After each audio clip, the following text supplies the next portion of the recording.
Hello there, the spooky season is just around the corner, so today in this video I thought I'd delve into my earliest creeped out memories regarding cinema, the movies that scared me as a kid. Thankfully I'm not alone on this fearful journey. Today I'm joined with the rest of the team, Johann of the Trash Tapes podcast and Greg of the Enigmatic Play Twitch, who's taken a break from gaming to talk about what gave him the willies in his first appearance on this channel. Welcome buddy, what have you got for us? Greetings Ed, thank you for inviting me over to your neck of the enigmatic woods. Of course, I've got nothing lined up in relation to games today, but the movies I've selected will no doubt have played with your young naive minds back in the day. Okay then, good stuff. Johann, got anything trashy for us today? Hi there Ed. Ironically, none of my choices are from anything trashy, but they will ruin your childhoods. Sounds devilishly delightful. Let's do this then. I'm Harvey Retro and you're watching the Enigmatic Retro Rewind.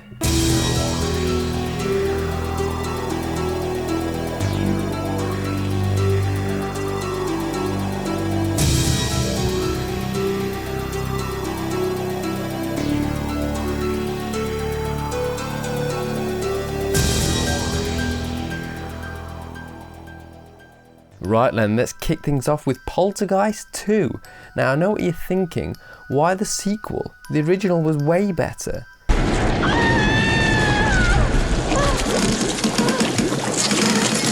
That may be true, but in the second movie we're introduced to Cain. That's gotta be Cain! No, not that one. This one. Are you lost, sweetheart? Henry Cain is the evil ghost of a utopian cult leader that claimed to be a reverend and led his followers across the desert to an underground cavern under the premise that the world was going to end.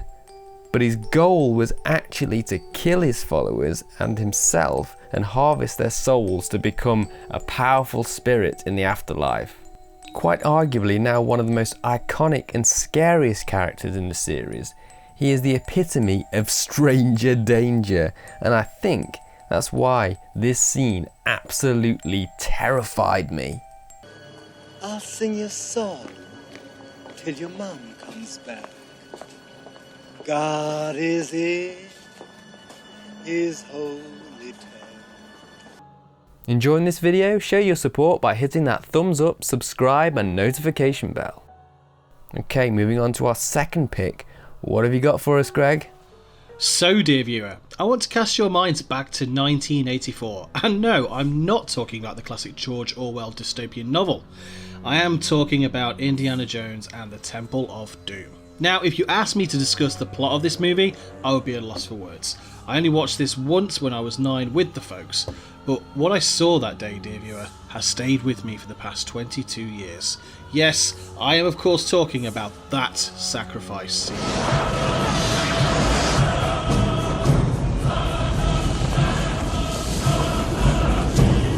When conducting research for this video, I went back and watched this again for only the second time in my life, and while some parts of the scene look somewhat pitiful by the standards of today,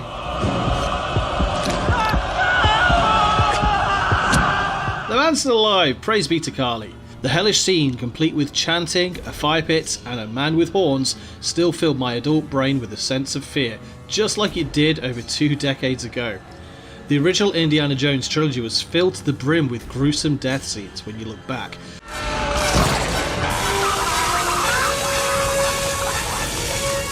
You've got the jet plane massacre in Raiders of the Lost Ark, and who could forget the ominous Holy Grail scene in The Last Crusade? Not me, friends, not me.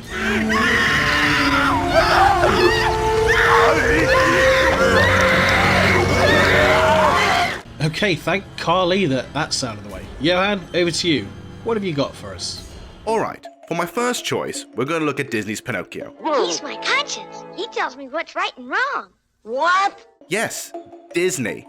While Disney movies have always given the impression of safe family fun, there's always a big scoop of darkness all laid out there in some pinnacle scenes that just come out of left field. Wicked Queen's transformation scene in Snow White.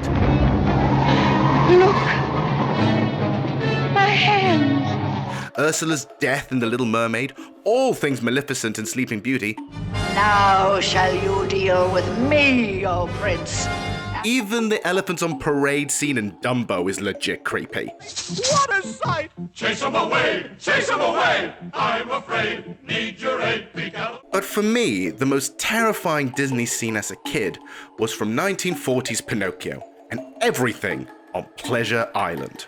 For those unaware, this happens around halfway through the movie. Pinocchio has already had some scary run-ins with a few bad people such as Gideon and Stromboli, but it all gets really dark when a character only known as the Coachman takes our wooden hero and a coach full of rambunctious boys to Pleasure Island, a magical place where boys can smoke cigars, drink beer, destroy property, and live out their bad boy dreams.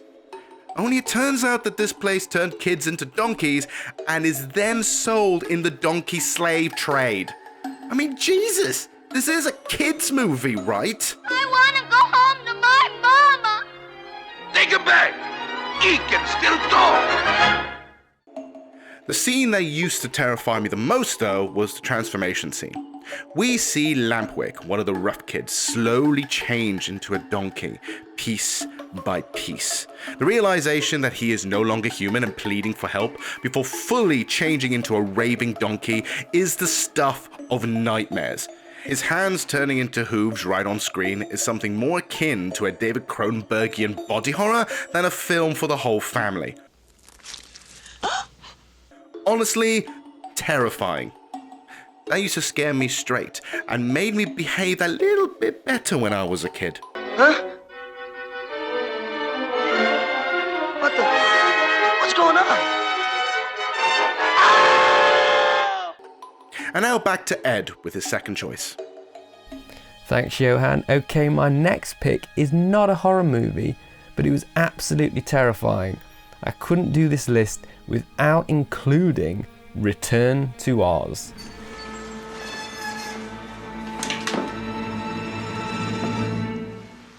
Would you like to go for a ride, Dorothy? This one is interesting because you're lured into a false sense of security because of how sweet and innocent the original movie was, ignoring the flying monkeys.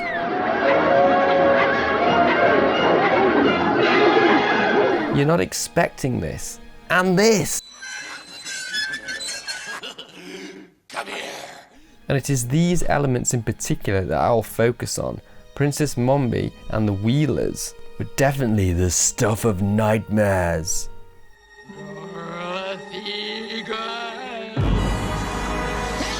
In this scene, Dorothy finds her friends from the original film have been turned to stone, and the Emerald City is now in ruins. As she walks around the eerily quiet grounds, she sees a sign, "Beware the Wheelers." A perfect way to kick off the tension, which builds gradually as she starts to get the feeling she's being watched, and distant metallic screeches are heard. Finally, we are introduced to these frightening creatures with wheels where their hands and feet should be. If you combine the screeching sounds, long limbs, and scary helmet masks, it sounds like something from the Silent Hill series. But this is a kids' film! This scene leads on to Dorothy being imprisoned by the new ruler of Emerald City, a princess that steals heads that she keeps in cabinets, which she can pop on depending what mood she's in.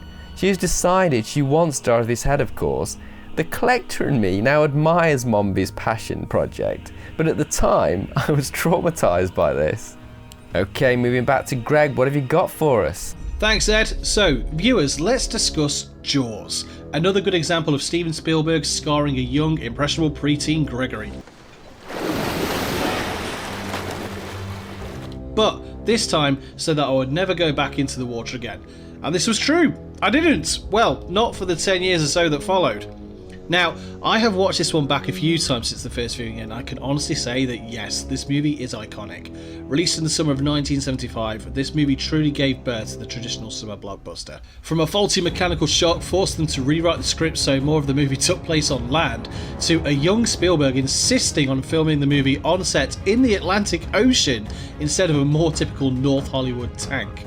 This decision forced them to have to wait on Mother Nature for the right conditions to shoot, naturally forcing the shoot schedule back considerably, which of course frustrated the cast in the process. But Spielberg has gone on record saying that if he could do it again, he would still gone back to the sea. An indoor tank is convenient when it comes to shooting a movie, but you just can't beat the authenticity of filming in a real body of water. And I agree with him. That authenticity is what scared the bejesus out of me when I watched it for the first time. The scene with the young boy being dragged into the depths by the shark left me shooketh.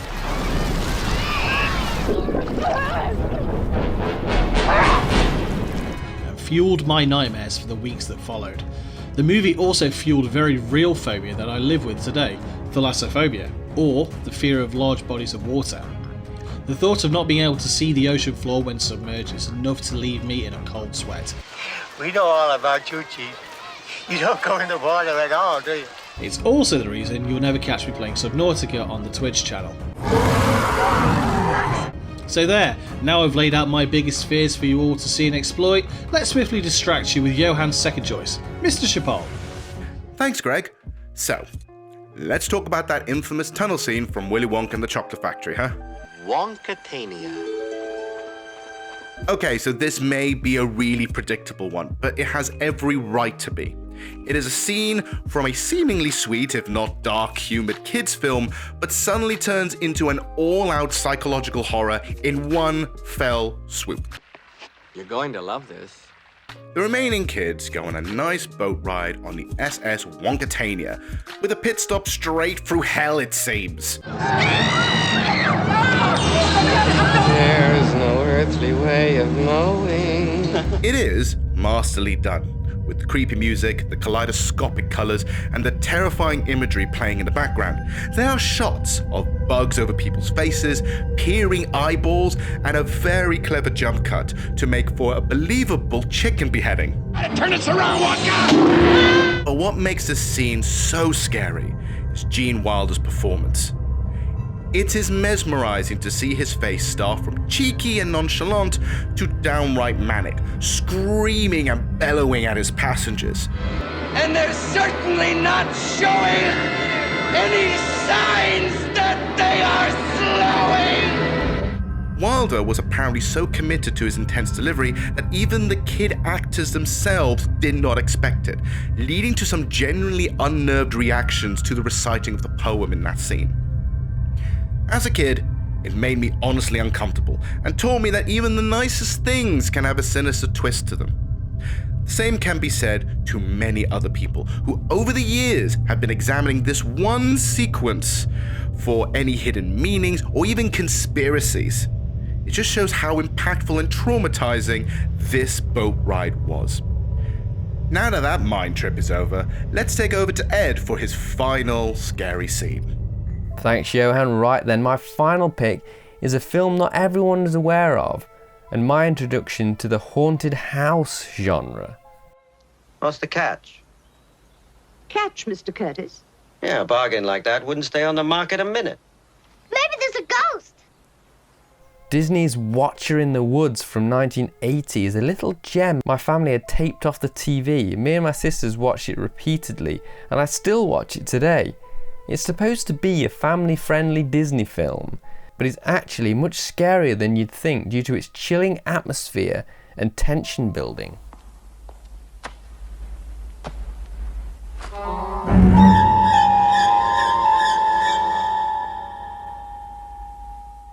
The film stars cinema legend Bette Davis, who steals every scene she's in, as you can imagine, with her intense presence. What's wrong? That was my daughter's name. Karen. But the real star of the entire production is the composer, Stanley Myers, because the score is brilliantly creepy, and it still gives me goosebumps now. Something awful happened here. I can feel it. Something awful. Davis plays Mrs. Aylward, the owner of a secluded manor in England, who leases out the manor to an American family. Did you hurt yourself? The eldest daughter of the family, Jan, bears a striking resemblance to Mrs. Aylward's daughter who went missing 30 years ago. Bit of a tropey premise, but a good one I'd happily get behind every time. This is the slow burn chiller, so it was the movie's overall creeping dread that got me, but if I had to pick one scene, it would be the one where the lead character Jan almost drowns in the woods. Let go of me! Stop! You're drowning us! Let me go! Stop! Get out of my way! Okay, so that's it. That's all of our picks. But what about you? Drop a comment down below and let's have a look what the community said over on social media. RiderRated18 over on Instagram. I have 3 standout memories that come to mind. One was the first Nightmare on Elm Street. That was one time where I actually turned the TV off. Another was Mad Max, which really freaked me out on first viewing during late night ITV. UK's burn as toe cutter was the stuff of nightmares. And lastly, David Cronenberg's The Fly. Enough said, lol. William SWN from Instagram says, quite simply, Invaders from Mars from 1986. Scared the crap out of me. Neilbog_Discord on Instagram, I love the reference, says, Ghost in the Machine. Parents hired it for me when I was 8. They knew what they were doing. Also, The Dark Crystal. Those Skeksis were seriously scary to primary school me. TerraJoys Tease Kupo over on Instagram says The Changeling. Great movie. Over on Discord, Thunderbird says, The Nightmare Before Christmas. I believe Santa gets tortured in one scene. Also, I always forget the name, but there's this weird dragon/night movie where the bad guy follows his mum into a dark corner and kills her off. Don't know why that one stuck with me. It might have been Dragonheart, and of course, The Sixth Sense. Thank you for all those great comments. Before we go, Johann, tell our wonderful audience about the Trash Tapes, where they can find it and what's coming soon. The Trash Tapes is an audio podcast where we discuss famous bad movies and cult classics, which is now available on Spotify, Apple Podcasts, and all other platforms. We also have a YouTube channel with some of our older episodes as well as some exclusive video content. While we are currently on a small break, we will be returning very soon with Season 4 with a whole bunch of wacky films to discuss with myself and Ed. It should be pretty trashy. Great, can't wait to get stuck in again. Greg, over to you. Tell us all about Enigmatic Play on Twitch. Coming up this month, we have a special treat lined up just for you. And since it's the spooky season, we'll be playing one of the greatest horror video games in recent years. Yes, I am of course talking about Fall Guys. Oh, and Visage too, I guess.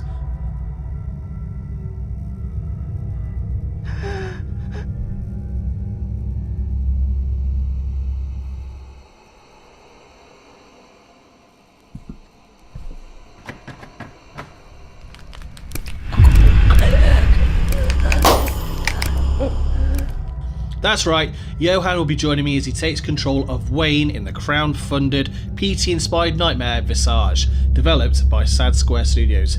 Keep your eyes peeled on our social media channels for dates and times of when we're going live. You won't want to miss it. Excellent, well that's just about it. Take care and I'll see you in the future, talking about the past, right here on Enigmatic Retro Rewind. See you later. Adios. Keep on keeping on. Right, thanks for watching guys. If you've enjoyed this video, don't forget to hit the like. If you want to see more from us, hit that subscribe. See you next time on Enigmatic Productions.